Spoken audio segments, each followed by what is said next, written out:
Friends, आज हम बात कर रहे हैं रिलायंस इंडस्ट्रीज की। रिलायंस इंडस्ट्रीज ने किया है एक बहुत बड़ा फैसला और उस फैसले का क्या असर पड़ने वाला है स्टॉक पे, वो आपको इस वीडियो के माध्यम से पता चल जाएगा।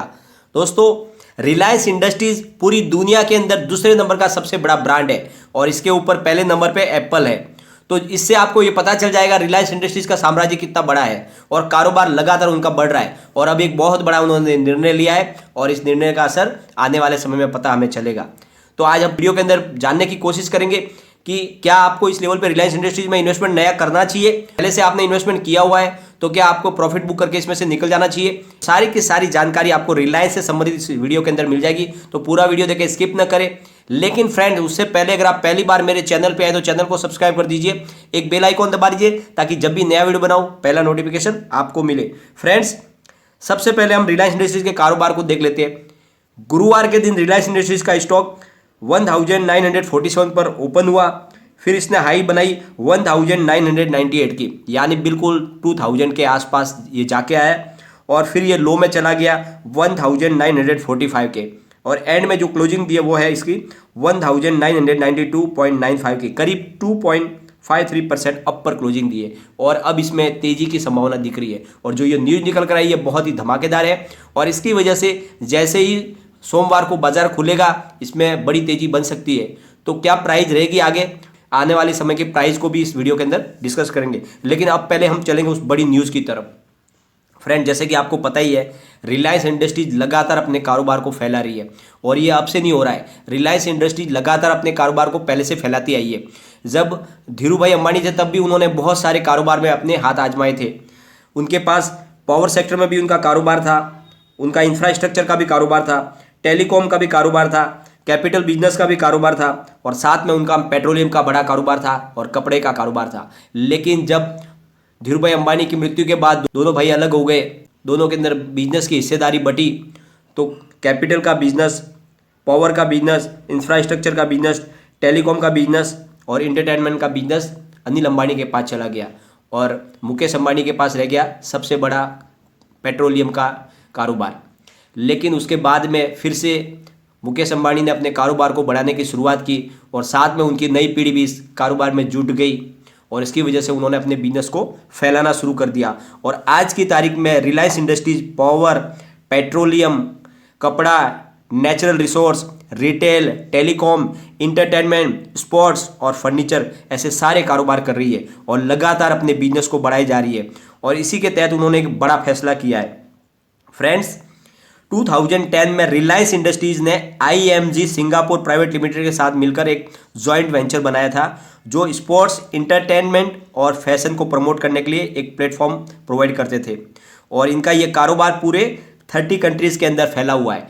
तो इस प्लेटफॉर्म के तहत वो सारे के सारे इंटरटेनमेंट, फैशन और स्पोर्ट्स के जो इवेंट होते हैं उनको वो ऑर्गेनाइज करते थे और उसके द्वारा वो सारी सर्विस प्रोवाइड करते थे।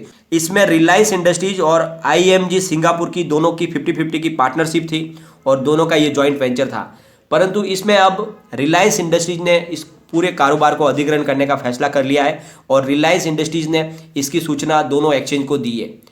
रिलायंस इंडस्ट्रीज का कहना है कि हम पूरा का पूरा जो 50% जो हिस्सा है IMG सिंगापुर का वो भी हम अपने में सम्मिलित कर रहे हैं और इस तरह से 100% पूरी की पूरी स्वामित्व हमारा कंपनी के ऊपर हो जाएगा। और रिलायंस इंडस्ट्रीज चाहती है कि इसकी फिर से रीब्रांडिंग की जाए। रिलायंस इंडस्ट्रीज इसको फिर से अपने नाम के हिसाब से अपने लोगों के साथ, अपने नाम के साथ एक नई रीब्रांडिंग करेगी और इसको एक पूरे नए तरीके से कंपनी को लॉन्च करेगी। और जो अभी कंपनी जो अधिग्रहण होगा कंपनी का, उसमें उन्होंने कहा है कि किसी भी तरह से कोई कानूनी अड़चन नहीं आने वाली, न ही इसमें किसी गवर्नमेंट की परमिशन की जरूरत है, न किसी गवर्नमेंट रेगुलेटरी बॉडी परमिशन की जरूरत है, क्योंकि यह पार्टनरशिप हम दोनों के बीच में थी। न इसमें कोई दूसरा प्रमोटर है, न किसी का इसमें शेयर है और इसलिए हम दोनों के बीच की अंडरस्टैंडिंग थी और हम दोनों पार्टनर में से एक पार्टनर इसमें से निकल रहा है और उसके हिस्सा जो है दूसरा पार्टनर ले रहा है। तो इसमें कोई भी किसी भी प्रकार की किसी परमिशन की जरूरत नहीं है। तो ये हम आपसी सहमति से ये काम कर रहे हैं। तो इस तरह से इन्होंने एक बहुत बड़ा फैसला लिया है।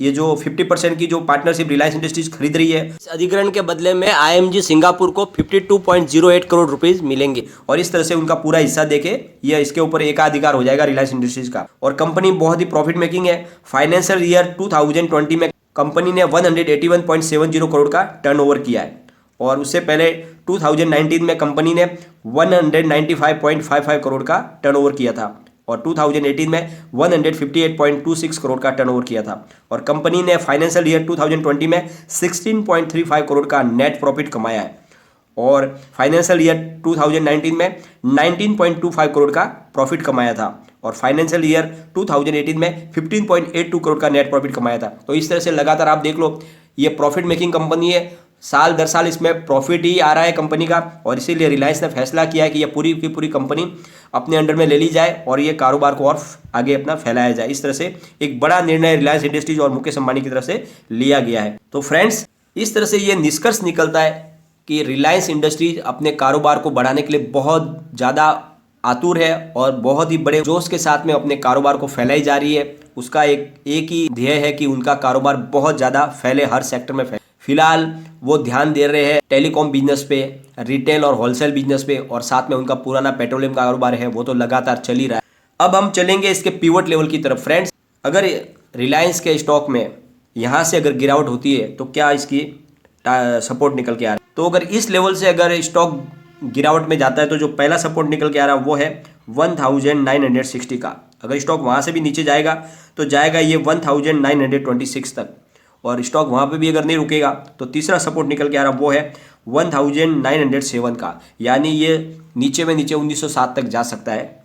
और अगर यहाँ से बढ़ोतरी होती है तो कितनी प्राइस बढ़ सकती है? तो जो पहला इसका टारगेट निकल के आ रहा वो है 2013, वहाँ से भी अगर आगे स्टॉक बढ़ेगा तो फिर जाएगा 2052 तक और स्टॉक उसको भी अगर ब्रेक कर लिया तो सीधा जाएगा 2066 तक। तो इस तरह से ये फिलहाल इसकी जो रेंज है वो दिख रही है गिरावट में और बढ़त में। अभी फिलहाल में अगर हम रिलायंस इंडस्ट्रीज के शेयर की अगर रेंज देखें तो ये 1920 से लेके 2050 के बीच की रेंज बन रही है और इसी के अंदर काफ़ी समय तक ये स्टॉक जो है आपको देखने को मिलेगा। लेकिन ये आपको इन्वेस्टमेंट के लिए बहुत ही सुनहरा मौका है। 2000 के आसपास अगर आपको खरीदारी करते हो आप रिलायंस इंडस्ट्रीज में तो आने वाले समय में आपको बहुत ही शानदार इसमें प्रॉफिट मिल सकता है। 2 महीने के लिए इसका अगर टारगेट देखें तो 2200 का टारगेट है जो आपको आराम से 2 महीने में देखने को मिलेगा। रिलायंस इंडस्ट्रीज के स्टॉक पर अगर आप लॉन्ग टर्म के लिए होल्ड करते हो तो आपको 2800 का टारगेट देखने को मिलेगा। बहुत ही सेफ इन्वेस्टमेंट है और जो लोग कहते हैं कि इसमें बहुत बड़ी गिरावट की संभावना है, ये 1100-1200 तक जा सकता है, तो ऐसा कोई पॉसिबल है नहीं क्योंकि रिलायंस इंडस्ट्री लगातार प्रॉफिट दिखा रही है, अपने कारोबार को फैला रही है और इसका नतीजा है कि आने वाले समय में कंपनी का ग्रोथ और प्रॉफिट दोनों बढ़ने वाला है। तो इसकी वजह से शेयर की प्राइस में और बढ़ोतरी होगी और ये जो 2000 के आसपास की जो प्राइस है वो बहुत ही कम है, इसकी फेयर वैल्यू है और इसमें कोई ओवर वैल्यू की संभावना हमें नहीं दिख रही है और आने वाले समय में इसमें बड़ी तेज़ी की संभावना मुझे दिख रही है। रिलायंस के स्टॉक में आपको इन्वेस्टमेंट करना चाहिए, लॉन्ग टर्म के लिए रखिए, लेकिन फिर भी अगर आप शॉर्ट टर्म में भी कमाना चाहते हो तो 2000 के आसपास आप इन्वेस्टमेंट करते हो तो बहुत जल्द आपको 2200 देखने को मिलेगा। लेकिन फ्रेंड्स, कोई भी इन्वेस्टमेंट करने से पहले अपने फाइनेंशियल एडवाइजर से एक बार एडवाइस ले ले या अपना खुद का रिसर्च करें क्योंकि मैंने वीडियो आपके एजुकेशनल पर्पज़ के लिए ही बनाया। वीडियो पसंद आए तो लाइक शेयर जरूर कीजिए और चैनल को सब्सक्राइब कर दीजिए। Thank you friend.